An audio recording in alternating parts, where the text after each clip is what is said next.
모든 상황 속에서 찬양드립니다.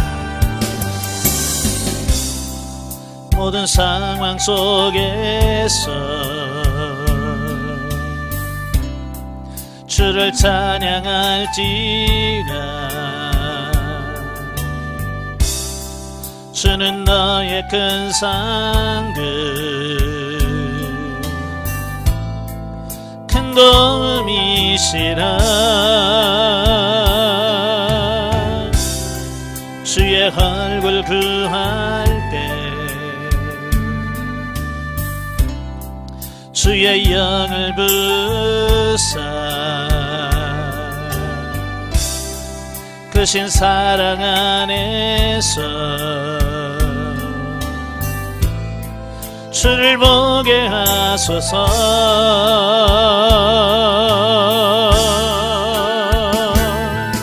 내 영혼이 확정되어 싸우니 믿음의 눈 들어 주를 바라봅니다. 내 영혼이 확정되어 싸우니 믿음의 눈 들어 주를 바라봅니다. 주를 찬양할 때 주의 나라 힘이 임했네. 주의 영원한 나라 주 보게 하소서.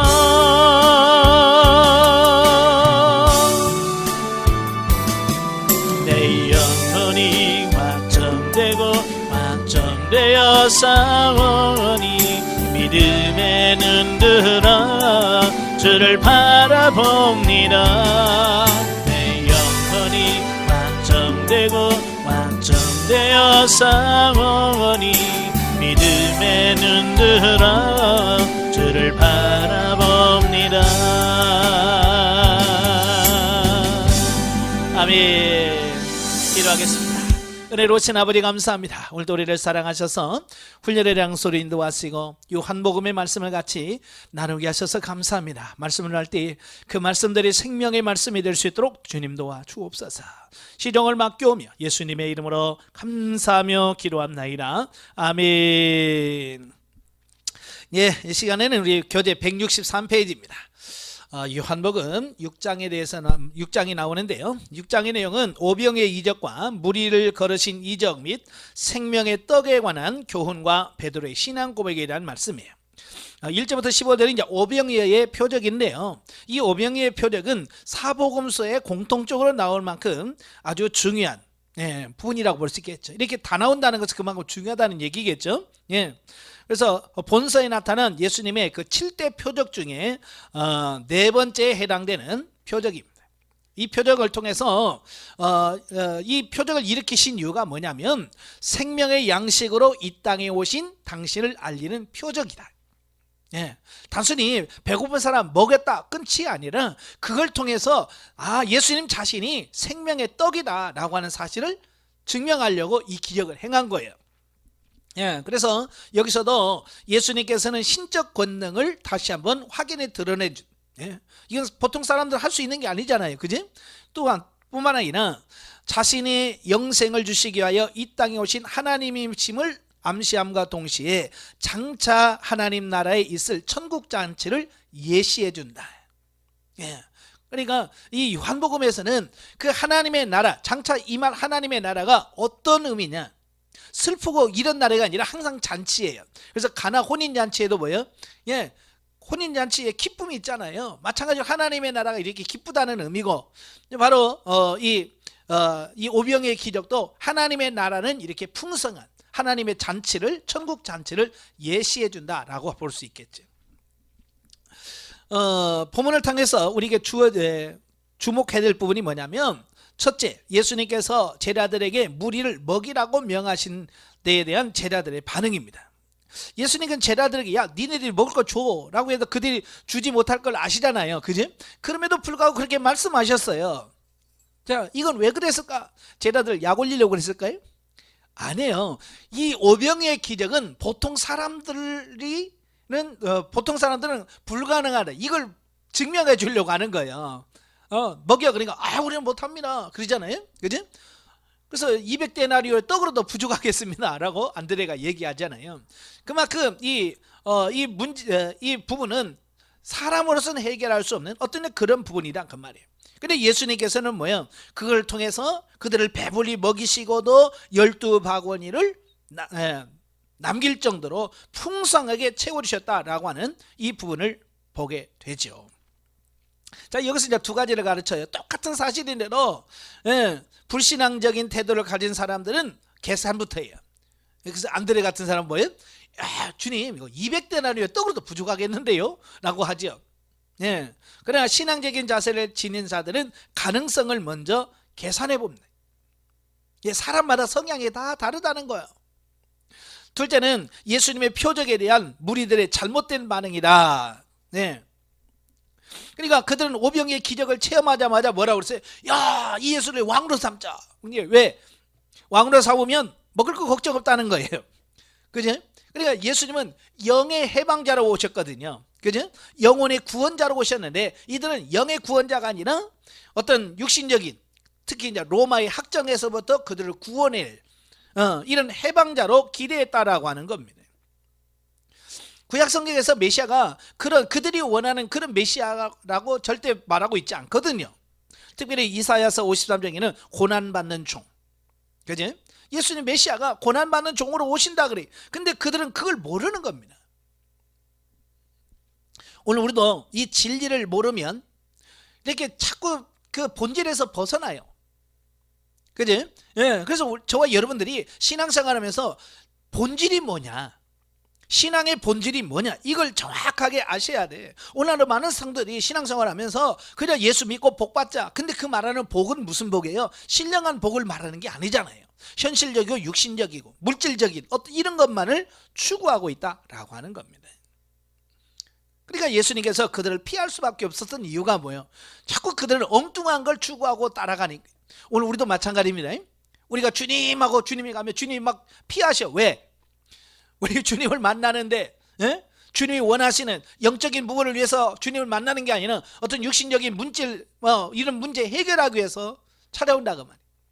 만약에 여러분 주변에서 아주 친한 사람이 있어요. 근데 맨날 여러분을 만나면 돈 좀 줘봐. 먹을 거 사줘. 맨날 여러분에게 만나기만 하면 돈 줘. 먹을 거 줘. 옷 좋네, 옷 벗어줘. 만약에 그런 친구나 누가 있다면 여러분 어떡하겠어요? 만날 마음이 있겠어요? 아마 가다가 저기서 오면 도망갈 거예요.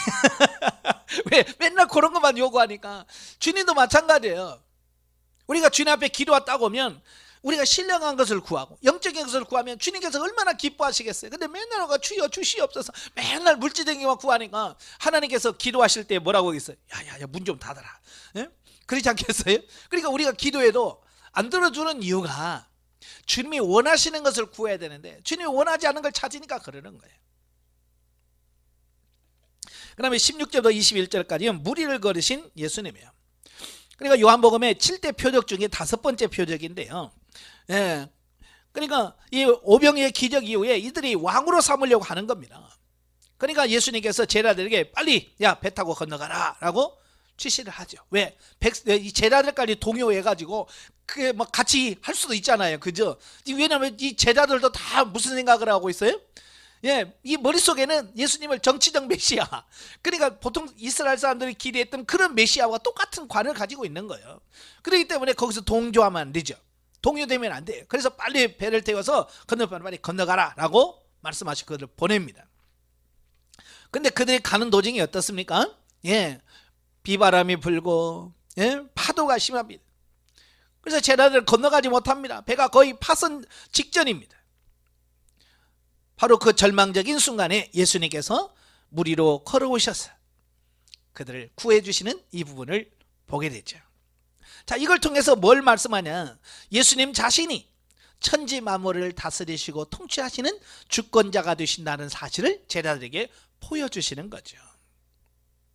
그래서 본문을 통해서 우리에게 알려주시는 것은 뭐냐? 첫째, 초자연적인 권능을 행하신 예수님이야말로 진정 하나님의 신성을 소유한 자라는 점. 왜냐하면 많은 사람들이 그때 당시 뿐만 아니라 이 요한복음을 기록할 때만 해도 이 영지주의자들, 그러니까 헬라 철학의 영향을 많이 받은 사람들이 교회에 들어오죠. 그들이 만든 게 영지주의거든요. 그러니까 이 요한복음인 AD 거의 90년에서 95년 그 사이에 기록됐다고 그랬잖아요. 그러니까 그 사이에는 영지주의가 많은 영향을 끼치고 있고, 영지주의자는 뭐예요? 예수님의 신성을 부인하거나 예수님의 인성을 부인하는 자들이에요. 특히 예수님이 하나님 되신다, 이 신성을 부인하거든요. 그러니까 요한복음에 보면 예수님을 자꾸 사람이 아닌 초자연적인 기력과 능력을 행하신 능력의 하나님을 자꾸 강조하는 이유가 뭐예요? 그때 당시 사람들이 예수님을 하나님으로 인정하지 않고 그냥 우리와 똑같은 사람으로 인정하려고 하는 어떤 그런 성향이 있었기 때문에, 아니야, 우리가 믿는 예수님은 하나님이시여, 이걸 강조하기 위해서 그 예수 그리스도의 기적을 강조합니다. 왜? 예수님이 하나님이셨다, 이걸 말씀하시려고 하니까. 두 번째로, 위험에 빠진 제자들을 버려두지 아니하시고 잃어버린 양을 찾듯이 찾아오셔서 그들을 안심시키시고 안전한 곳으로 인도하신 예수님께서는 오늘날 택함 받은 성도들에 대해서도 한 사람도 잃지 않고 다 지켜주실 참 목자요 생명의 주라가 되신다는 사실입니다. 오늘도 그분은 우리가 힘들고 어려울 때 우리를 찾아오시고 우리를 그 고난 속에서 구원해 주실 분이라는 사실을 우리에게 말씀해 주고 있습니다. 그래서 우리가 고난 중에 주님 앞에 기도할 수 있는 사람이 되어야 돼.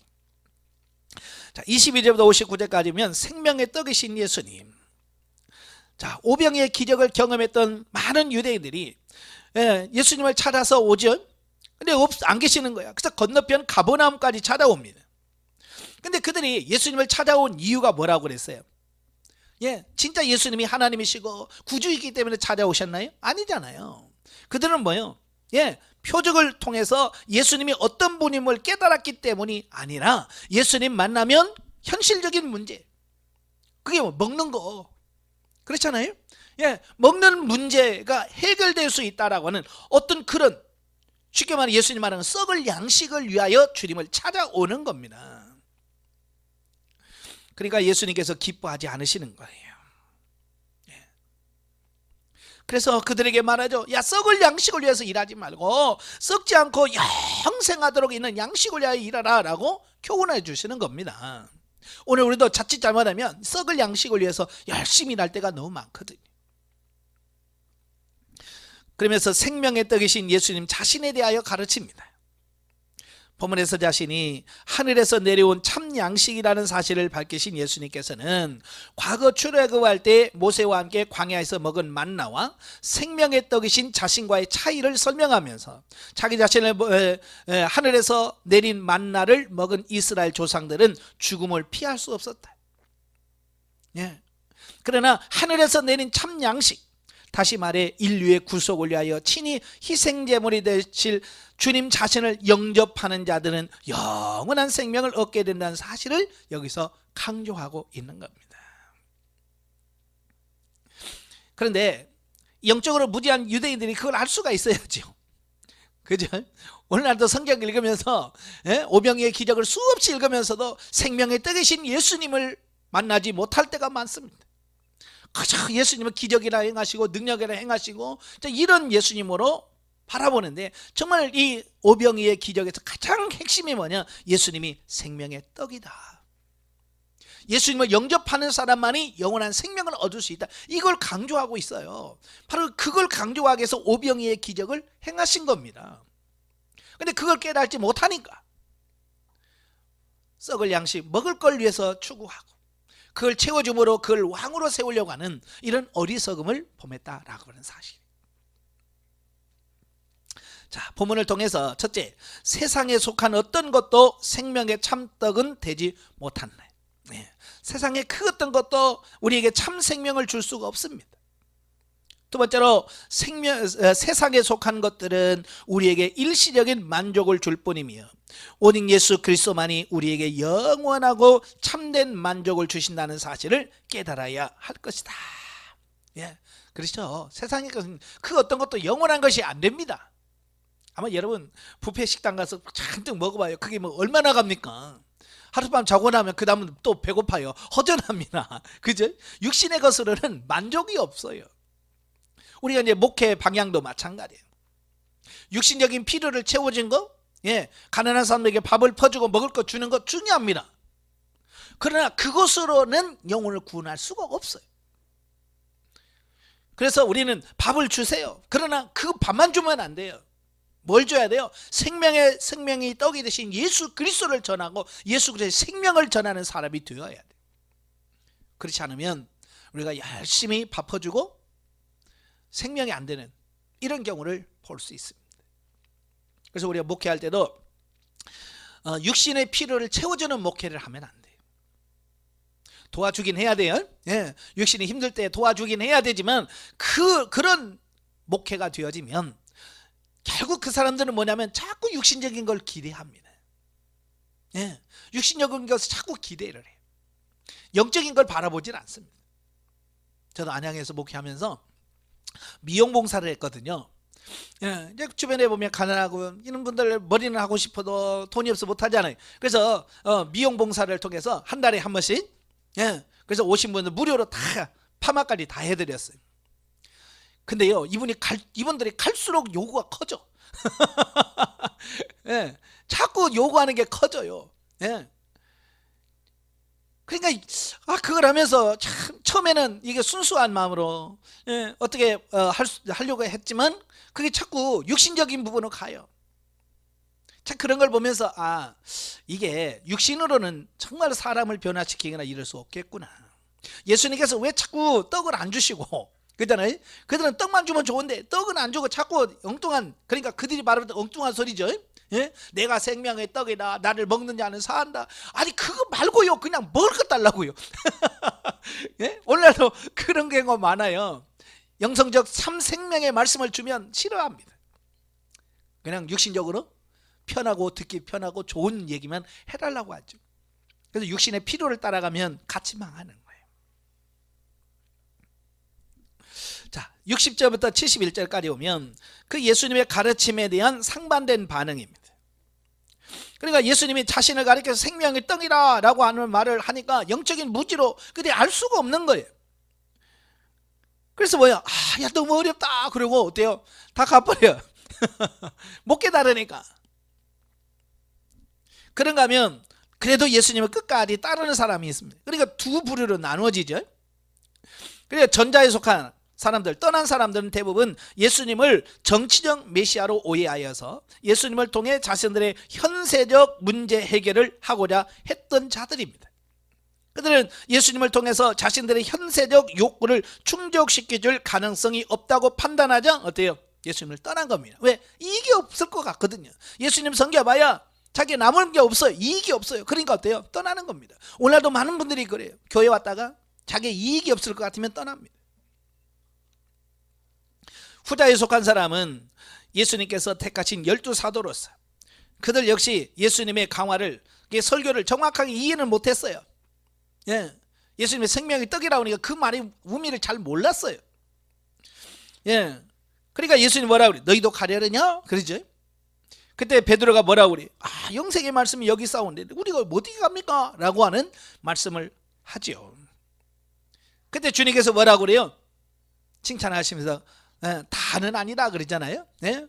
12 중에서 예수님은 가룟 유다가 자기의 팔 것을 하셨어요. 그래서 12 제자 중에 다는 이걸 깨닫는 사람은 없다는 거예요. 세상에서도 그래요. 우리가 성도들이 있다면 다 구원받으면 얼마나 좋겠어요. 그러나 항상 다는 아니다 라고 하는 것을 꼭 기억하시길 바라겠습니다. 그래서 그 소수 때문에 우리가 실망하고 낙심할 필요는 없다는 거예요. 자, 우리는 본문을 통해서 첫째, 현세적 욕구를 충족시키기 위해서 예수 그리스도를 따르는 자들은 결코 주님을 버리고 떠날 수밖에 없다는 것. 육신적인 기대를 갖고 영성훈련만은 다 떠납니다. 아무리 생각해도 육신적인 기대가 이루어질 것 같지 않거든요. 그러나 결과적으로는 이루어집니다.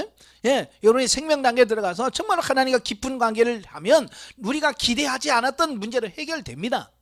그러나 제가 말하는 것은 그게 목표가 돼서는 안 된다는 얘기예요. 두 번째로 성도들이란 하나님의 말씀을 모두 이해했기 때문에 믿음을 가진 자들이 아니라 오히려 믿음을 가졌기 때문에 하나님의 말씀을 믿음의 눈으로 바라보는 자다라고 하는 것을 깨달으시기를 바랍니다. 자, 영적 예보죠. 27절에서 썩는 양식을 위한 삶은 육 중심의 모든 삶을 의미하며 영을 위한 양식은 성령을 따라 순종하는 것이다. 예, 그냥 우리가 성경 읽는다고 해서 이게 영의 양식이 안 됩니다. 예, 말씀을 듣고 순종하는 데까지 가야 돼. 아시겠죠? 아버지의 뜻을 이루는 것이 나의 양식이라 예수님이 말씀하잖아요. 35절에서 생명의 떡은 그리스도와 연합된 삶을 의미하고 있다. 예, 생명의 떡이라고 하니까 성찬식 할 때만 그게 아니에요. 이게 뭐예요? 그리스도와 연합된 하나된 삶을 사는 걸 바로 생명의 떡을 먹는 삶이다라고 말씀드릴 수 있어요. 자, 여러분이 떡을 먹잖아요. 음식을 먹어요. 그러면 음식이 그냥 뱃속에 남아있는 게 아니잖아요. 그 속에서 소화돼서 어떻게 됩니까? 어때요? 우리 몸에 영양분을 다 흡수를 해서 우리의 몸에 유익이 되잖아요. 마찬가지예요. 예수 그리스도를 믿을 때, 그리스도와 하나가 될 때 우리는 그리스도와 하나가 되어서 살아갈 수 있음을 보게 됩니다. 자, 7장으로 가지요. 7장 예수님 형제의 불신과 예수님의 사역의 신적 기원에 관한 교훈 및 고조되는 유대인들의 예수님 배척에 대한 말씀이에요. 1절부터 9절 육신의 형제들로부터 불신당하신 예수님.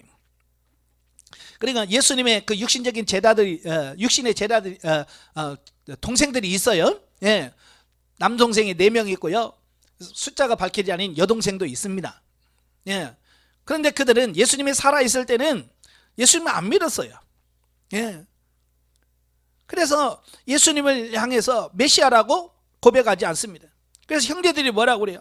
초막절이 되는데 예루살렘에 올라가라. 예? 예루살렘 사람 많은 데 가서 해라 라고 요구를 하지요. 예. 그러나 예수님은 그걸 거절하지요.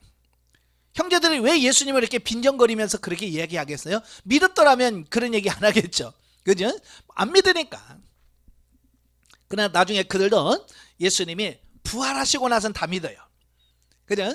예수님이 부활하시고 나는 야고보도 믿고요. 막내 동생 유다도 믿습니다. 그래서 야고보서를 기록했을 뿐만 아니라 초대교회의 기둥 같은 일꾼이 되고, 유다는 그 유다서를 기록한 그 신실한 주의 백종이 되죠. 예. 그냥 모르면 이렇게 빈정거릴 수밖에 없습니다. 우리가 영성한다면 영성이 밥 먹여주냐 뭐냐 그러죠. 왜? 모르니까. 근데 예수님께서 뭐라고 그래요? 아직 내 때가 이르지 않았다. 거기서 말한 예수님의 내 때란 뭐예요? 예, 인류 구원을 위하여 주님 자신이 십자가 사역을 감당해야 될 결정적인 순간을 말합니다. 결국 이것은 하나님께서 예정하신 때를 의미하는 겁니다. 그러니까 마음대로 하는 게 아니에요. 하나님의 때에 맞춰서 예수님도 사역하시는 이런 부분을 보게 되죠. 자, 이런 본문을 통해서 성도들 역시 무슨 일이든지 하나님의 뜻과 때를 지혜롭게 분별하여 지나치게 조급하거나 혹은 그 반대로 하나님의 때가 이름에서 불구하고 머물거리거나 회피하려 해서는 안 된다는 사실을 교훈해주고 있습니다. 그러니까 이 하나님의 때를 잘 모르니까 그저 조급할 수밖에 없죠.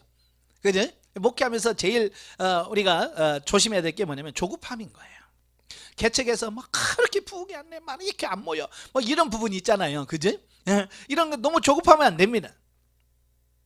또 때로는 하나님께서 이제 해라 그래도 아직 나는 부족합니다, 나는 연약합니다 그러고 하나님께서 때가 됐다고 해도 순종하지 않고 계속 머물러 있는 이 둘 중에 하나예요. 여러분 어느 쪽입니까? 둘 다 문제가 있습니다.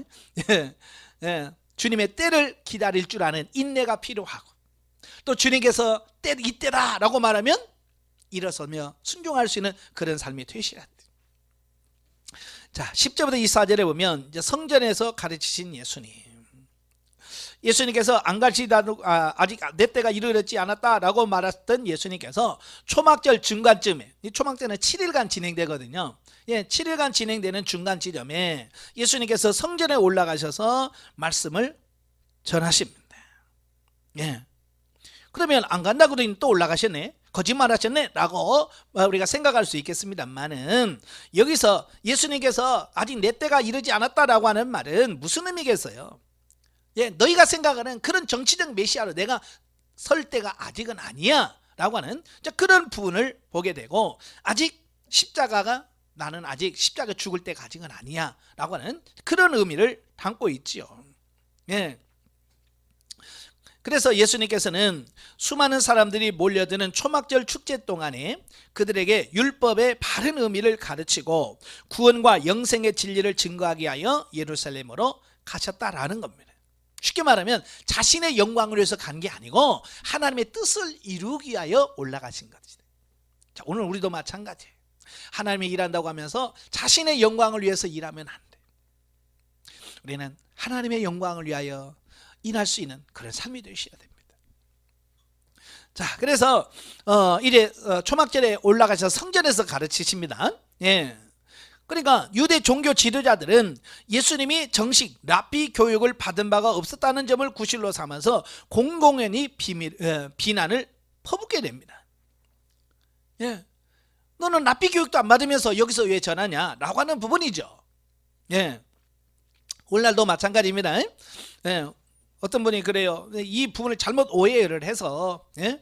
신학이 무슨 필요가 있냐, 꼭 신학을 해야 되냐, 목사 안수 받아야 되냐, 막 이런 말들을 많이 하는데요. 예, 받아야 되죠. 신학 교육 정상적으로 해야 되고요. 그렇죠? 예? 근데 제가 어느 분이 그랬어요. 예수님이 뭐 신학을 했냐고 말하고 막 저에게 그러시는 거예요. 그래서 그렇죠. 그럼 당신이 예수님입니까? 제가 그랬어요. 하도 뭐라고요. 신학 가지고 막 하길래 당신이 예수님이요? 예수님은 하나님이시니까 신학 필요 없지요. 그러나 당신은 예수님이 아니잖아요. 당신은 하나님이 아니잖아요. 그러니까 신학을 해야죠. 제가 그렇게 대답을 했어요. 제 말이 틀렸어요? 예? 예, 맞잖아요. 예수님은 하나님이시기 때문에 굳이 뭐 랍비 교육 받을 필요가 없어. 그렇지만 우리는 인간이란 말이에요. 예수님이 아니란 말이에요. 그래서 그들도 예수님은 랍비 교육도 안 받은 것이, 요즘 뭐라면 뭐 교사 자격증도 없으면서 가르치냐, 뭐 그런 얘기겠죠. 예. 심지어는 예수님은 귀신 들린 자로 매도하기까지 해버립니다. 예. 참, 가슴 아픈 일이죠. 근데 예수님께서 거기서 따집니까, 안 따집니까? 전혀 안 따져요. 이거 우리가 본받아야 될 게 바로 이런 거예요. 예수님은요, 자기를 뭐라고 해도 거기에 개의치 않아요. 나중에는 말씀드렸지만 예수님은 본 진리가 아닌 이상은 입 다물어요. 아무리 뭐라고 해도, 욕을 해도 입을 다물어요. 진리만큼은요, 자기가 아무리 불리해도 말씀은 하셔요. 오늘 우리도 마찬가지예요. 진리가 아닌 것은 입을 다물 수 있어야 되고, 진리인 것은 내 목에 칼이 들어와도 진리는 외칠 줄 아는 그런 삶이 필요하다라는 겁니다. 근데 우리는 남의 말에 참 민감해요. 그죠? 다른 사람의 비난에 대해서 참 민감합니다. 예. 그래서 저도 이제 목사입니다만은 뭐 조금 목사가 설교를 쭉쭉쭉 하면 듣기 좋아요, 싫어요? 거기 듣기 좋아하는 사람 어디 있어요? 그런 비난도 우리가 때로는 감사함으로 받아들일 줄 아는 그런 삶이 되셔야 돼요. 예수님은 다 받아들이잖아요. 귀신 들렸다고 해도. 예. 그러나 예수님께서는 그러한 비난과 모함에 대하여 자신의 가르침이 하나님께서 허락하신 신적 권위에 근거한 것이기 때문에 감히 그 어떤 랍비의 가르침과도 비교할 수 없다는 사실을 천명하면서, 그리고 누구보다도 모세 율법을 잘 지킨다고 자부하는 유대인들이 실상은 율법의 근본 정신을 도외시한 채 형식적이고 외식적인 종교 계율로 변질시켜 버렸음을 책망하고 있다라는 겁니다. 예, 율법의 본질적인 정신이 뭡니까? 사랑이에요. 그죠? 첫째는 사랑이고 둘째는 뭡니까? 결국 영혼 구원을 위해서 주어주신 겁니다. 그러니까 이 본질을 우리가 정확하게 이해를 하셔야 돼요. 특별히 우리가 설교를 하면서도 하나님의 말씀에서 뭘 말씀하는지 이 본질을 우리가 정확하게 파악을 해서 본질을 전할 수 있는 그런 목회자가 돼야 돼요. 그렇지 않으면 우리가 엉뚱한 이야기만 하다가 우리가 설교 시간 다 마칠 수가 있습니다. 25절에서 36절까지 보면 고조되는 배척과 핍박의 열기. 이제 본문은 계속해서 자신의 신적 권위를 선포하시는 그 예수님의 가르침에도 불구하고 영적 무지에 빠져있던 유대인들이 결국 예수님을 메시아로 인정하려고 들지 않고 도리어 왜곡된 율법 해석사를 근거하여 자신들의 기득권을 유지하려는 대제사장들과 바리새인들에게 동조하여 예수님을 잡아 죽이려 하지만, 그러나 그들의 시도는 성공하지 못합니다. 왜냐하면 아직 하나님의 정하신 때가 오지 않았기 때문에 그렇다라고 하는 겁니다. 자, 그러나 이런 위기 상황 가운데서도 예수님은 담대히 하나님의 아들로서 자신의 죽음을 예언합니다. 그러나 여전히 유대인들은 예수님을 이해하지 못합니다. 그래서 예수님이 너희들이 알지 못하는 것을 내가 갈 거다, 그 말하니까 뭐라고 그래요? 아, 이거 디아스포라에 로 어디로 도망가려고 하나? 이렇게 생각한다 그 말이. 천국 하나님의 나라, 이걸 전혀 이해하지 못하는 그들의 영적인 어리석음을 보게 되죠. 저도 늘 성경을 보면서 그래요. 하나님, 저도 영적으로 어리면, 무디면 이럴 수 있겠죠. 하나님의 말씀을 정확하게 이해하지 못하고 깨달지 못해서 엉뚱한 얘기를 하고 있겠죠. 그래서 하나님 심령을 열어 깨닫게 해주옵소서, 눈을 열어 보게 하시고 귀를 열어 듣게 해주세요라는 기도를 늘 할 수밖에 없습니다. 왜? 눈이 안 열리면 못 보죠. 귀가 안 열리면 들을 수가 없지요. 이 마음이 닫혀 있으면 깨달을 수가 없어요. 그래서 이걸 놓고 늘 기도하시기를 바랍니다. 그러므로 이러한 본문은 인간들의 진리에 대한 인식과 모든 경영이 하나님께서 허락하시지 않으면 절대로 이루어지지 않는다는 사실을 가르쳐 준다. 그러니까 우리가 하나님의 뜻에 순복해야 되는 이유가 바로 여기 있습니다. 그냥 하나님께서 아니라 그러면 아닌 거예요. 반대로 하나님이 맞다고 하면 내가 이해가 되든 안 되든 그 맞는 거예요. 왜? 내 기준이 아니라 하나님이 기준이기 때문에 그래요. 그래서 우리가 그 하나님의 말씀에 순종할 때 그때 뭐가 일어나? 역사가 일어나는 거예요. 37절부터 53절에 보면 생수의 근원 되신 예수님. 자, 초막절 마지막 날입니다. 마지막 날에 예수님께서 초막절 축제 동안에 실로암 연못에서 물을 길어 와서 성전 제단의 서편에 붙는 의식을 거행하고 있습니다. 이런 풍습을 배경으로 하면서 예수님이 뭐라고 그래요? 자신을 영원한 생수의 근원이라는 사실을 선언합니다. 목마른 자는 누구든지 와라, 내가 나에게 가서 마셔라, 그 배에서 생수의 강이 흘러나리라 라고 말씀해 주었어요. 자신이 생수의 근원이라는 겁니다. 근데 여기서 말하는 생수는 뭘까요? 성령님을 가리키는 겁니다. 예수님을 통해서 성령이 흘러나와 그들의 영혼을 살리실 것, 영적인 갈증을 해결해 줄 것을 예수님께서 선포하신 겁니다. 그래서 이런 예수님의 가르침에 대한 유대 군중들의 반응은 매우 다양합니다. 어떤 사람은 예수님을 선지자 중에 하나로 여기는 사람이 있는가 하면, 어떤 사람은 정말 예수님 메시아야 라고 확신을 갖는 사람이 있는가 하면, 또 예수님이 갈릴리 나사렛 출신이라는 이유로 오히려 배척하고 끝까지 불신앙적인 태도를 고집하고 있는 사람이 있더라. 그러니까 같은 것을 보면서도, 같은 예수님을 보면서도 이렇게 반응이 다양하다. 중요한 것은 여러분의 반응이 어떠냐, 나의 반응은 과연 어떤 반응이냐라고 하는 게 중요하겠죠. 그래서 우리도 그들처럼 똑같이 눈이 닫혀 있다면 볼 수 없겠죠. 그렇죠? 그래서 늘 영안을 열어달라고 기도하셔야 됩니다. 자, 유대 군중들의 견해가 이처럼 분열되자 예수님께 대한 체포로 명령을 내렸던 유대 종교자들은 매우 곤란한 처지에 놓이게 됩니다. 그러니까 이게 의견이 하나가 되어야 처리하자 그럴 텐데, 막 서로 이쪽에서는 맞다 그러고 이쪽에는 메시아라고 그러고, 이게 의견이 안 모아지는 겁니다. 그러니까 그런 상황에서 해봐야 어때요? 분란만 더 일으킵니다. 그래서 못하고 있는 거예요. 예수님을 못 죽이는 겁니다. 더군다나 밤중에 예수님을 찾아와 구원의 진리의 가르침을 받은 적이 있던 니고데모가 사내들인 공의원으로서의 지위를 앞세워서 예수님을 변호했기 때문에 그들은 일단 예수님에 대한 살해 계획을 보류할 수밖에 없었다라고 하는 겁니다. 지금 여기 보면 니고데모가 그 예수님을 위기 상황에서 어쩌면 건져주는 그 역할을 하죠.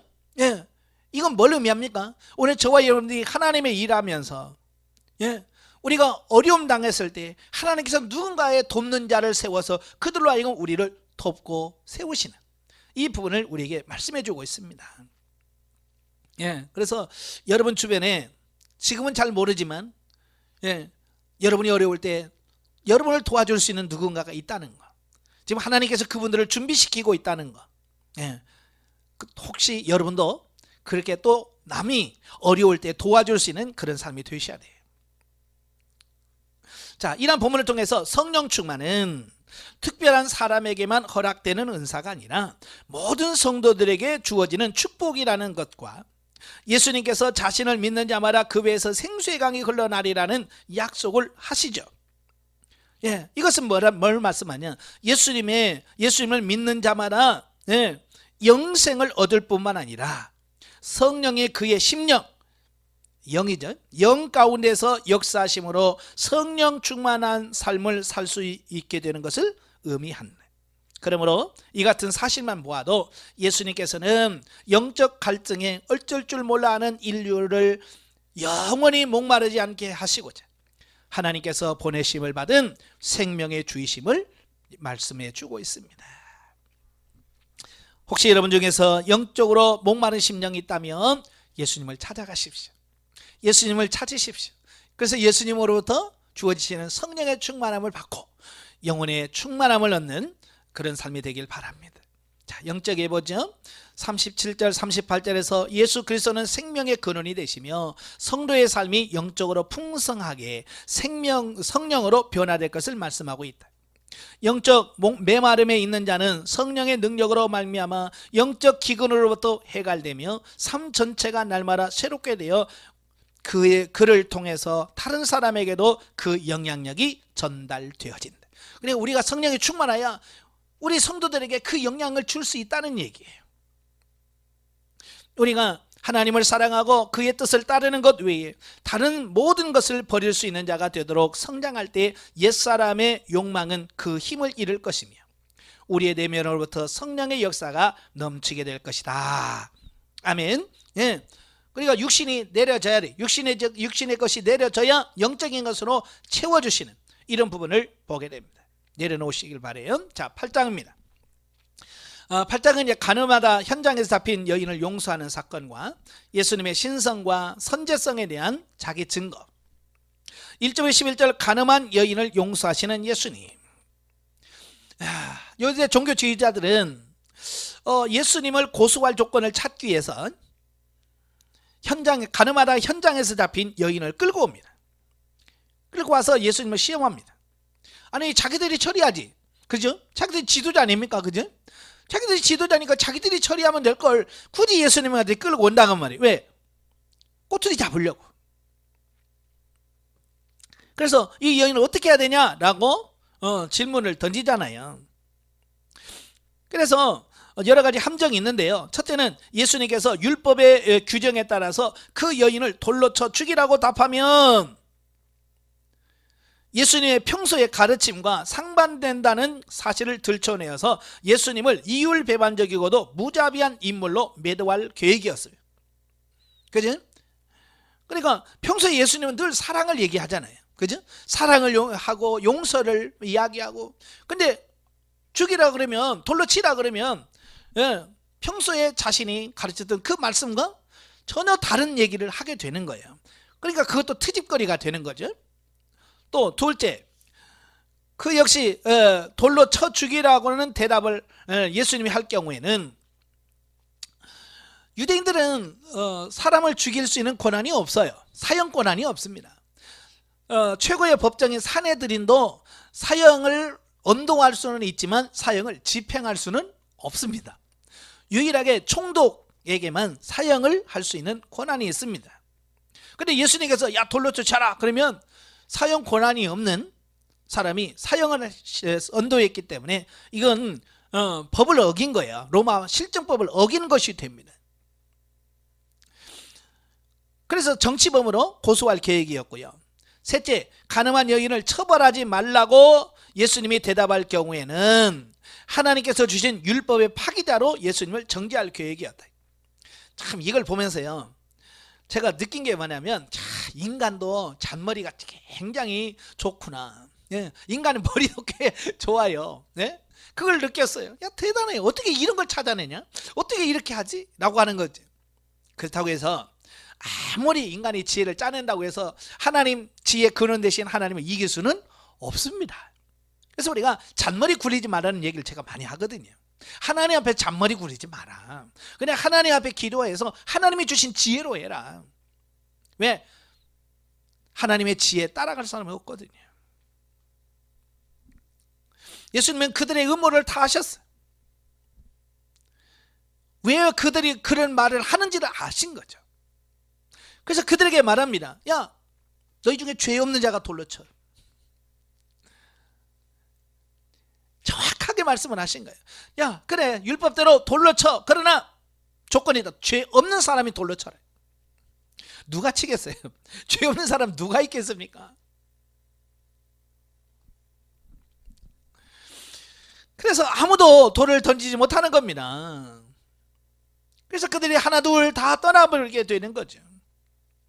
어찌 보면 그들이 예수님을 함정에 빠뜨릴 어떤 기회를 잡았다고 생각했지만, 자기들이 그걸 진퇴양난, 이거 뭐 어떻게 갈 수도 없고, 그러니까 어때요? 도망가야죠 뭐. 예. 그래서 보면은 다른 공간 복음에서는 소개되지 않고요, 오늘 본서에서만 소개되어지는데, 바로 이 사건을 통해서 뭘 말씀하냐? 예수님이 가르친 그 신적 지혜와 권세를 대적할 수 있는 세력이 결코 세상에 존재하지 않는다는 사실을 여기서 가르쳐주고 있습니다. 예수님이 이길 만한 사람 없다는 겁니다. 또 하나는 예수님이 세상에 오신 목적이 죄악에 대한 심판과 죄인에 대한 용서, 그리고 하나님의 공의와 사랑을 동시에 수행하기 위함이라는 교훈을 주신다라는 겁니다. 자, 그리고 우리가 본문을 통해 한 가지 주목해야 될 사실은, 예수님께서는 죄인을 심판하고 정죄할 수 있는 분임에도 불구하고 오히려 여인을 용서해 주시면서 다시는 죄를 짓지 말라고 권면하시는 너그러움을 보이셨다라고 하는 사실입니다. 자, 이걸 통해서 오늘 우리도 죄인을 대하는 우리의 태도가 어떠해야 되는지를 가르쳐주고 있는 겁니다. 왜냐하면 좀 너무 정죄를 너무 밥 먹듯이 하잖아요. 그죠?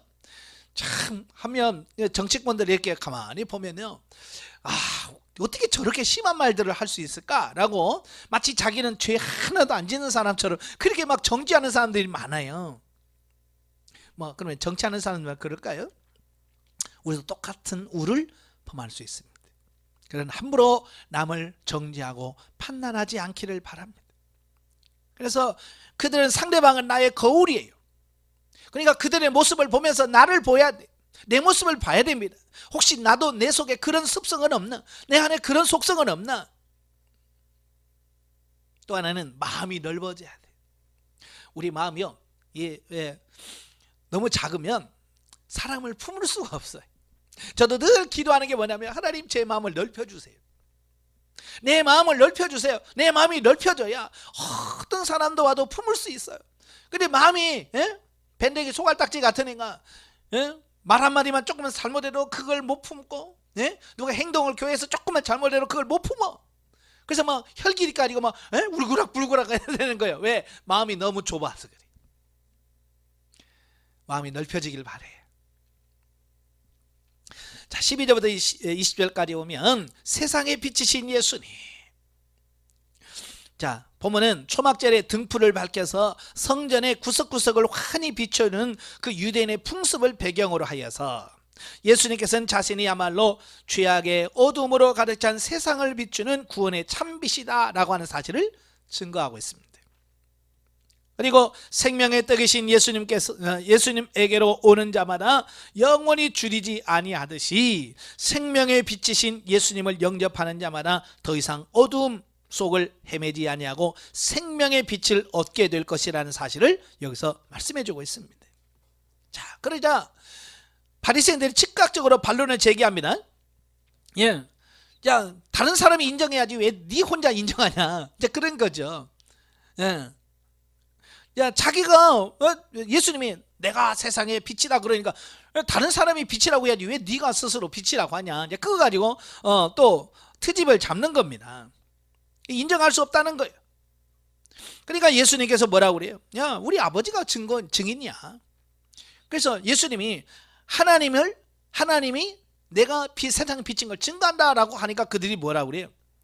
예? 네 아버지가 어디 있느냐라고 묻지.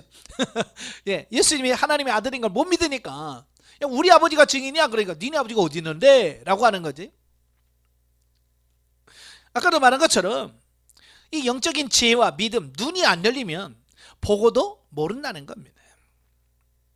성경이 진리인지 아닌지 판명할 때 비록 세상 사람들은 과학, 지식 등 인간의 방법과 시각으로 바라보지만 성경은 성경 가운데서 친히 말씀하고 계시는 하나님이 그 진리됨을 자증하고 있음을 유념해야 된다.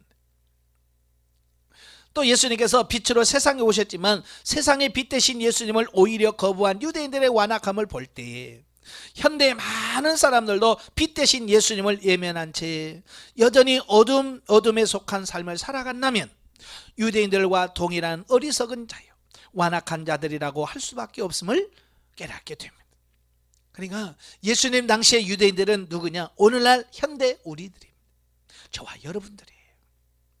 그러니까 이 요한복음을 보면서 유대인들을 욕하면 안 돼요. 바로 왜? 유대인들이 내 모습이니까. 하나님, 나도 눈이 어두우면 이럴 수밖에 없겠죠? 나도 분별하지 못하면 이들처럼 주님을 영접하지 않겠죠? 바로 이런 모습을 보고 우리가 하나님 앞에 기도하면서 우리의 눈이 열려지길 위해서, 우리 귀가 열려지길 위해서 기도할 수 있는 우리의 삶이 되셔야 됩니다. 저도 예전에는 그걸 몰랐을 때는요, 성경 읽으면서요 막 성질냈습니다. 왜? 유대인들 이런 멍청이 같은 놈들, 이 바보 같은 놈들 왜 이걸 모르냐? 자, 그랬어요. 근데 그게 난 줄 몰랐거든요. 그 유대인이 난데, 그죠? 영적으로 깨어있길 바라요. 자, 21절 30절에 보면 예수님과 하나님의 일체성에 대해서 말씀합니다. 앞단락에서 자신이 세상의 빛이라고 선언하신 예수님께서는 이제 자신이 세상에 속한 자가 아니라 위로부터 온 자, 즉 하나님의 아들임을 본문에서 다시 증거하십니다. 다시 말해서 예수님께서는 비록 성육신하여 사람이 되어 세상에 오셨지만 예수님은 태초부터 하나님과 함께 계셨다. 또 성부 하나님과 언제나 동행함으로 그분의 기쁘신 뜻을 행하고 계시는 메시아라는 사실을 증거하고 있습니다. 자, 여기서 주목해야 될 사실은 예수님께서 자신의 선제성과 하나님과의 동등성을 말씀하시면서 자신의 죽음과 영광스러운 승기를 예고하셨다는 사실과, 이런 그리스도의 죽음과 승기한 사실을 믿지 않는 자들은 불신앙으로 인하여 결국 죄 가운데 죽을 것이라고 선언하고 있다라고 하는 사실입니다. 자, 이렇게 예수님께서는 계속해서 자기 자신이 생명의 주가 되신다는 사실을 계속 자기를 계시하시잖아요. 내가 생명의 떡이야, 내가 생명의 빛이야, 나는 생수의 근원이야 라고 말씀함에도 불구하고 그들은 예수님에 대해서 여전히 믿지 못하고 회의적인 반응을 보입니다.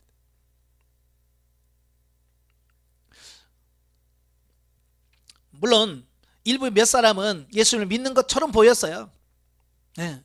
예수님 받아들이는 것 같이 보입니다. 그러나 다음 단락을 바라보면 그들의 태도는 참된 신앙이라고 할 수 없는 일시적인 감정의 호응에 불과했다라는 겁니다. 오늘 우리도 마찬가지, 설교하면서 아멘 한다고 해서 다 믿는 거 아닙니다. 감정이 좋으면 다 아멘해요. 기분 좋으면 다 아멘합니다. 감정에 따라서 한단 말이에요.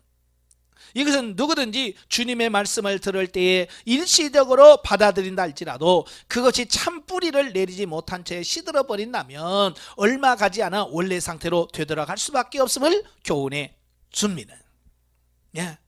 그리고 예수님께서 이미 그 마태복음 13장에서 씨 뿌리는 비유를 통해서 우리에게 말씀해 주셨잖아요. 네 가지 밭의 상태. 그 중에서 돌짝밭은 뭐입니까? 말씀을 받아들일 때는 기분이 좋다는 거예요. 기쁨으로 받아들입니다. 그러나 뿌리가 깊지 못하기 때문에 어때요? 오래가지 못하고 말라 죽어버리는 거예요. 오늘 우리도 마찬가지입니다. 많은 사람들이 하나님의 말씀을 듣고 영성을 처음 받아할 때는 아주 기쁨으로 받아들입니다. 그러나 오래가지 못하죠. 또 뿐만 아니라 금방 영성을 그만두면 다시 육신으로 돌아가요. 그죠? 옛생활로 다시 돌아가요. 그것도 너무 빨리. 자, 이런 모습을 보면서 참 우리가 끝까지 가야 되는데, 여러분들 끝까지 가시길 바래요. 31절부터 59절까지 보면 자유케 하는 진리신 예수님. 예수님께서는요, 자신이 인류를 자유케 하는 진리 그 자체라는 사실을 선언하면서 이 진리는 죄와 죽음으로부터 진정한 자유를 주는 유일한 참 진리 되심을 가르치셨다. 이는 곧 하나님의 아들 되신 예수님을 믿고 또한 저가 이루신 대속사역의 공로를 의지하는 자마다 죄사함을 받고 하나님과 더불어 영원한 생명을 누릴 수 있다는 것을 제시해 주신 것이다. 사실 예수님이 전하려고 하는 진리가 바로 이것이거든요. 예. 그러므로 이제 자유케 하는 진리이신 예수 그리스도 안에 있는 자는 뭐로부터 자유하냐? 죄와 사망의 권세로부터 자유한. 죄와 사망으로부터 자유예요. 또 자유는 뭐냐? 하나님께로 자유롭게 나아갈 수 있다는 겁니다. 예. 하나님 앞에 자유롭게 나갈 수 있다는 이 말씀을 주시는 겁니다. 그러나 이런 예수님의 가르침에 대하여 스스로를 하나님의 선민이요 혈통적으로 이미 구원을 받은 아브라함의 자손이라고 자랑했던 유대인들은 즉각 거부 반응을 보였는데, 왜냐하면 자기들이 가지고 있는 구원과 다르기 때문에 그래요. 예. 그래서 그들은 예수님을 귀신 들린 자로 매도합니다. 귀신 들려서 그렇구나 라고 또 예수님을 돌로 치려고 합니다. 이런 그들의 태도는 앞달락에서 예수님에 대하여 잠시 취해졌던 우호적인 반응이 결코 진정한 신앙적인 차원이 아니었음을 입증해 줍니다. 그리고 그들은 단지 예수님을 지혜로운 한 인간으로만 여기고 자신의 필요를 충족시키기 위해서만 예수님을 추종했을 뿐임도 여기서 드러내주고 있습니다. 진정한 성도는 자신의 필요에 따라서 주님을 섬기는 자가 아니라 예수님의 메시아됨을 인정하며 자신의 전 삶을 통해 그분을 쫓는 자야말로 진정한 하나님의 자녀인 영적 아브라함의 자손인 것이다. 따라서 정작 예수님이 하나님의 아들이자 구원자이심을 부인한 채 자신들이 아브라함의 자손인 것만으로 자동적으로 구원을 얻을 줄 착각하는 유대인들의 전철을 밟지 않기 위하여 우리가 주님께 대하여 믿고 확신하는 바를 굳게 잡아야 한다. 예. 그래서 우리가 바른 진리를 바르게 인식을 하시고요. 여러분, 목회자가 바로 깨달아야 바로 전하지 않겠습니까? 저는 많은 목회자들 만나면서요, 너무 답답할 때가 많아요. 왜? 진리가 아닌 것을 붙들고 진리가 아닌 것을 마치 그게 진리인 것처럼 막 그걸 주장하는 분들이 너무 많아. 저와 여러분은 바른 진리로 우리가 인식을 바꾸셔야 돼요. 우리 가치관이 바뀌어져야 됩니다. 예, 그래야 내가 바뀌어야 성도들을 바른 길로 인도할 수 있지 않겠습니까? 예수님 뭐라고 그래요? 야, 맹인이 일어나면 둘 다 구덩이에 빠지는 거야. 그 말은 뭐예요? 너부터 눈을 떠야 되지 않아? 그 얘기잖아요. 그지? 예, 우리 눈이 열려져야 돼. 그래서 제대로 봐야 영혼을 바르게 인도하지 않겠습니까? 영적 예보죠. 1절에 11절에서 예수님께서 가늠한 여자를 용서한 사건이 나온다. 주님은 모세 율법에 해박한 지식이 있는 자들에게 하늘의 신령한 지혜의 말씀으로서 설복시키고 가늠한 여인의 죄를 깨닫게 하고 정죄하지 않으셨던 것을 볼 수 있다. 여기서 우리는 모든 일을 하나님의 지혜를 구하는 여유를 가질 때 승리하는 삶을 살 수 있음을 알 수 있다. 예. 그러니까 어떤 상황에서 머리 굴려서 어떻게 할까? 이거 어떻게 해결할까? 라고 하지 말고 하나님 앞에 하나님 어떻게 할까요? 라고 지혜를 구하라 그 말이에요. 또 영적으로 성숙한 성도일수록 육신의 감정과 생각에 앞서서 행할 때 하나님과의 영적 교제가 단절돼요. 예. 육신을 따라 행하면 하나님과 영적인 교제가 단절됩니다. 기도가 안 돼요. 심지어 마음과 몸이 괴로운 것을 경험하게 됩니다.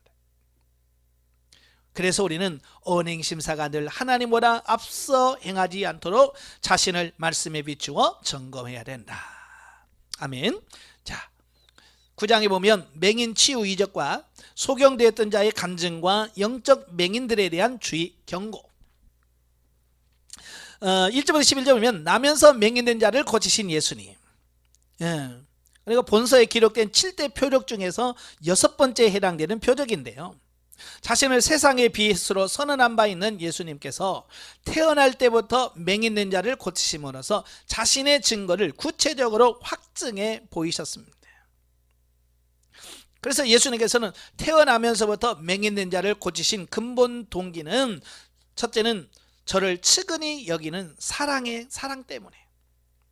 정말로 눈에 보이지 않아서 그렇게 사는 사람 얼마나 불쌍하겠습니까? 그죠? 그래서 사랑하는 마음에서 그를 고쳐주었고요. 또 표면적 동기는 뭐냐? 제자들이 그 사람의 실명 원인에 대하여 질문했기 때문입니다. 그러니까 태어나면서 눈이 먼 사람들을 보면서 제자들이 묻잖아요. 누구 죄로 인하여 이 사람이 맹인이 됐습니까? 이건 당시 유대 사회에서 모든 불행은 다 뭐가 연결되냐면 죄와 연결시키는 그런 풍조가 있었어요. 그러니까 아파, 너 죄 때문이야. 오늘날도 이제 그런 분들 참 많습니다. 인과응보. 예. 어느 정도는 그게 맞습니다. 그죠? 어느 정도는 맞지만 100% 맞는 것은 아니에요. 왜냐하면 우리 인간에게 고난을 받는 이유가 꼭 죄 때문입니까? 물론 죄 때문에 오는 경우는 많아요. 그렇지만 그렇지 않은 경우도 있다는 겁니다. 다른 이유 때문에 고난이 올 수도 있다라고 하는 겁니다.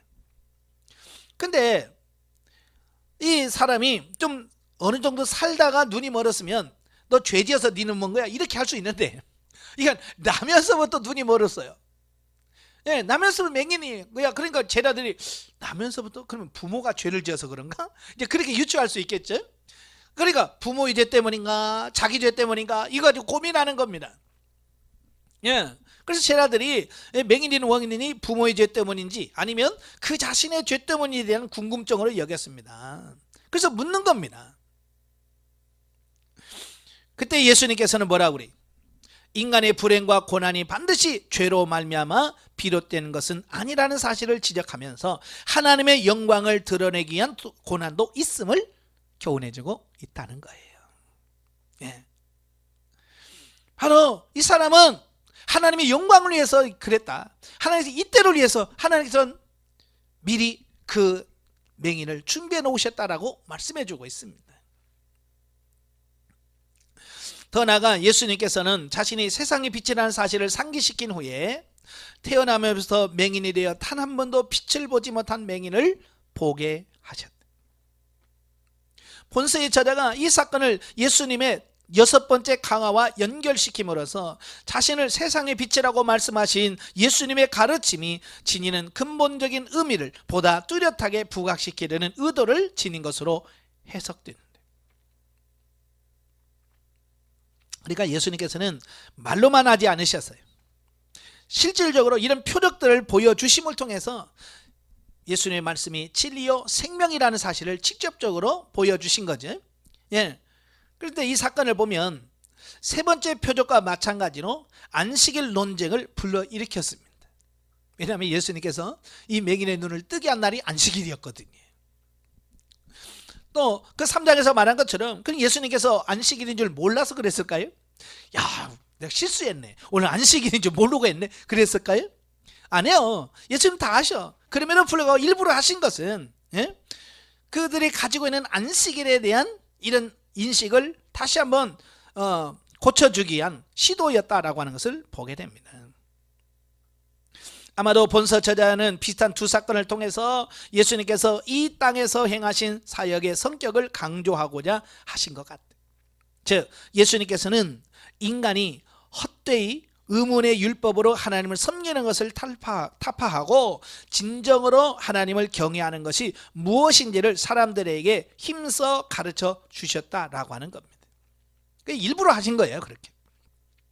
그래서 본문에는 우리는 첫째, 인간들이 당하는 질병과 고난들이 단지 죄의 결과만은 아니라는 사실이다.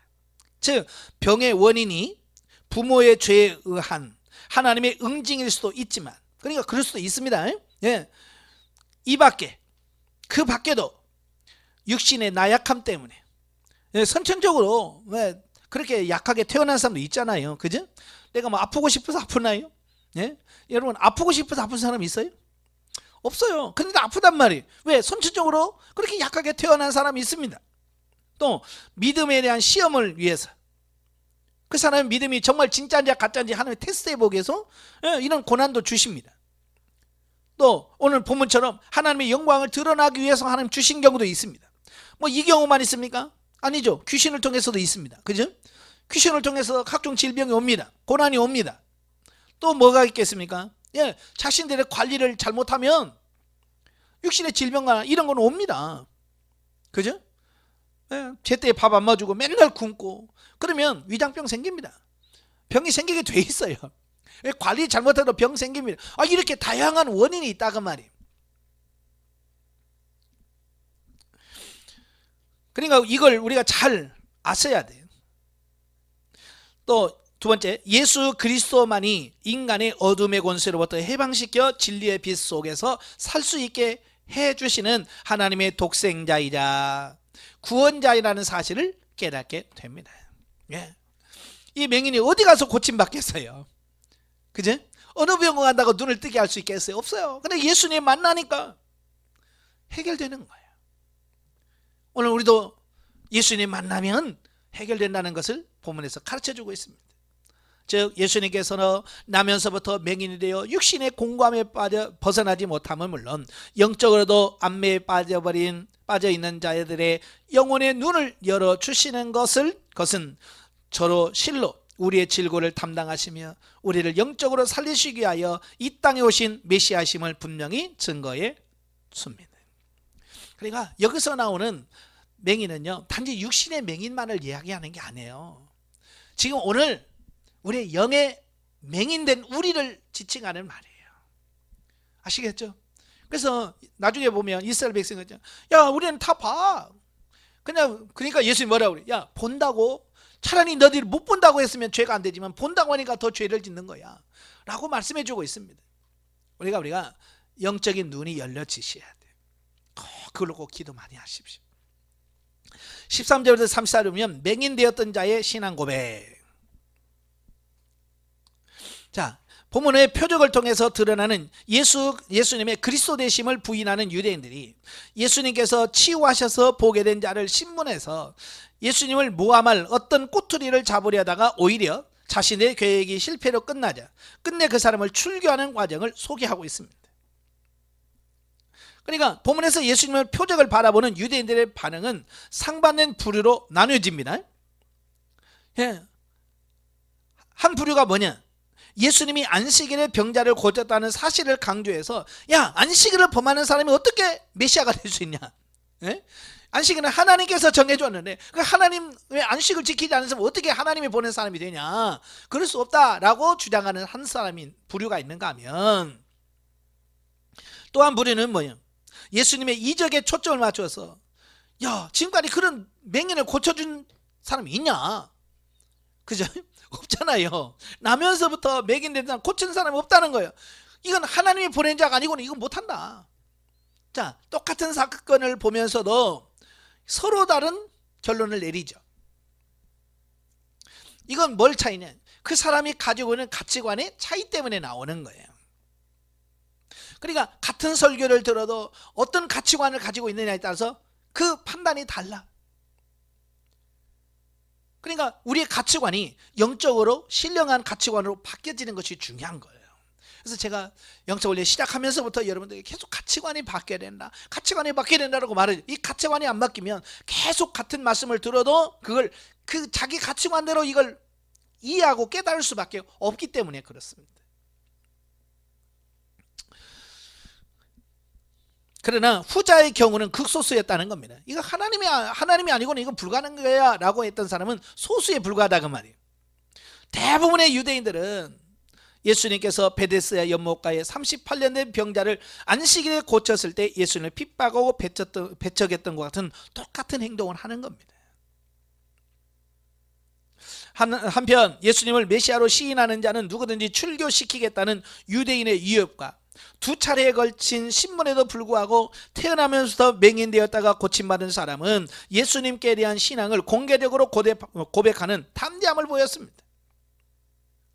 단지 당시의 유대인들에게서 이 출교란 단지 선언적인 징벌이 아니라 신앙 공동체에서 쫓겨나 가족과 이웃으로부터 철저하게 소외당하는 실질적인 형벌을 의미했습니다. 지금 뭐 우리 한국에는 뭐 출교시킨다고 해봐야 무서운 사람 아무도 없습니다. 왜? 옆에 교회 가면 되니까. 그죠? 뭐 쫓아내? 옆에 가면 돼? 라고 할 수 있겠지만 유대 사회에서 출교란 뭐 거의 사형 선고와 비슷한 거예요. 예, 그래서 유대인들이 가장 두려워한 게 뭐냐면 출교예요. 예, 그래서 가장 무서운 형벌 중에 하나입니다. 근데 이 맹인되었다가 고침받은 이 사람은 뭐냐면 출교당할 각오를 하면서 나는 지금까지 이런 나면서부터 맹인돼서 고친 사람 본 적이 없다. 예? 넌 누구라고 생각하냐? 메시아라고 생각한다. 그냥 자기 신앙을 그대로 고백합니다. 왜 그럴까요? 네, 자기가 직접 경험했잖아요. 그렇잖아요. 자기가 직접 경험하고 체험했으니까 그렇게 담대하게 말할 수 있죠. 오늘 여러분도 마찬가지예요. 내가 직접 경험하고 체험한 것은 내가 담대하게 얘기할 수 있어요. 그래서 우리가 경험을 해야 되고 체험을 해야 되는 겁니다. 우리도 그와 같이 하나님의 섭리를 믿는 우리 모두는 세상에 널리 진리를 전파하며 또한 진리를 사수하는 진리의 파수꾼이 되어야 된다. 예. 그래서 이 맹인은 출교당합니다. 예? 유대인으로부터 쫓겨납니다. 그래도 자기 신앙과 믿음을 버리지 않습니다. 오늘 우리도 그와 같이 진리를 버리지 않는 그런 삶이 되셔야 됩니다. 자, 35절에서 41절까지 보면 영적 맹인에 관한 교훈. 자, 앞단락에서 사실에 기초한 믿음의 증언을 함으로써 해서 유대인들로부터 출교를 당한 자를 예수님께서 만나 위로해 주십니다. 진정한 맹인이 과연 누구인지를 가르쳐준 장면입니다. 예, 이분도 참 그렇잖아요. 그죠? 눈을 떴어요. 너무 좋잖아요. 그래서 예수님을 증거할 수밖에 없죠. 왜? 눈을 떴으니까. 그 눈을 떠서 예수님을 증거했다는 이유로 출교를 당합니다. 억울할 수도 있겠죠. 근데 반대로 생각할 수 있게 괜히 예수님이 눈 떠가지고 예? 그렇게 생각할 수도 있겠잖아요. 그죠? 그래서 예수님이 그를 찾아오셔. 예, 찾아오셔서 그를 친히 위로해 주십니다. 여기서 예수님이 자신의 세상에 온 목적을 보지 못하는 자를 보게 하고 보는 자를 맹인되게 하는 심판을 행하기 위함이다 라고 말합니다. 여기서 말하는 맹인은 단지 육신의 맹인을 말하는 게 아닙니다. 영적인 맹인을 말하고 육신의 사실 육적인 맹인은요 맹인이 아니에요. 누가 맹인이냐? 영적인 것을 바라보지 못하는 맹인이 진짜 맹인이라는 거예요. 예수님께서 말씀하려고 하는 게 지금 그런 거예요. 예, 이란 말씀은 예수님 자신을 영접하는 자는 구원의 진리를 깨닫는 영적 안목을 갖게 되었지만 그렇지 않은 자는 언제까지라도 영적 맹인으로 남아있어서 죄악과 사망의 어둠 속을 헤맬 수밖에 없다는 의미를 갖고 있습니다. 오늘도 정말로 육신의 눈은 밝아 근데 영적인 눈이 어두워서 헤매는 사람이 너무 많은 거예요. 저와 여러분이 해야 될 일이 뭡니까? 바로 영적인 맹인에 대해서 헤매고 있는 영혼들의 눈을 열어서 예수님의 진리의 법을 바르게 깨닫고 하나님을 볼 수 있게 만드는 것 저와 여러분의 사명인 거예요. 한편 예수님의 말씀을 듣는 바리새인들이 우리도 맹인인가? 라고 반문하죠. 자신들이 누구보다도 율법에 정통하고 또한 심오한 신학적 지식을 갖고 있음을 과시합니다. 하지만 이와 같은 바리새인들의 교만에 대하여 예수님께서는 차라리 그들이 세상적으로 무지했다면 영적인 맹인이 되지 않았을 것이지만 스스로 의롭고 지혜로운 자로 여기기 때문에 도리어 영적 무지와 교만에 빠져 하나님의 진노를 피할 길이 없다라고 책망하시는 겁니다. 못 보면 모른다고 얘기할 수 있어야 돼. 따라서 성도들은 이를 교훈 삼아서 결코 스스로 지혜 있다고 여기다가 오히려 우둔하게 되어 멸망에 이르는 자가 되지 말아야 된다. 즉 하나님께서는 스스로 교만하여 지혜 있다 자랑하는 자를 사랑하지 않으시므로 우리 모두는 항상 어린아이 같은 겸손한 마음으로 진리의 말씀을 듣는 자가 되어야 할 것이다. 아멘. 예, 영적에 보죠. 예수님께서 맹인을 치유하시는 본문의 내용은 영적 안목과 지각이 열려야 참된 진리를 깨달을 수 있음을 보여주는 것이다. 우리 하나님이 영혼의 친아버지심을 인식하고 우리 안에 임재하신 하나님을 응시할 수 있는 영적 지각이 열려야 된다. 아멘. 이를 위하여 기도하고 승리하시길 바랍니다. 기도하겠습니다. 은혜로우신 아버지, 오늘도 요한복음의 말씀을 듣습니다. 참 본문을 보면 영적으로 무지하고 맹인인 그 유대인들의 모습이 오늘 우리들의 모습인 걸 압니다. 주님, 우리의 눈을 열어 보게 하시고 우리의 귀를 열어 듣게 하시고 우리의 마음을 열어 깨달아져 하나님을 진리로 알고 깨닫고 섬기는 우리가 될 수 있도록 도와주시옵소서. 예수님의 이름으로 감사하며 기도합나이다. 아멘. 하나님께 올립니다.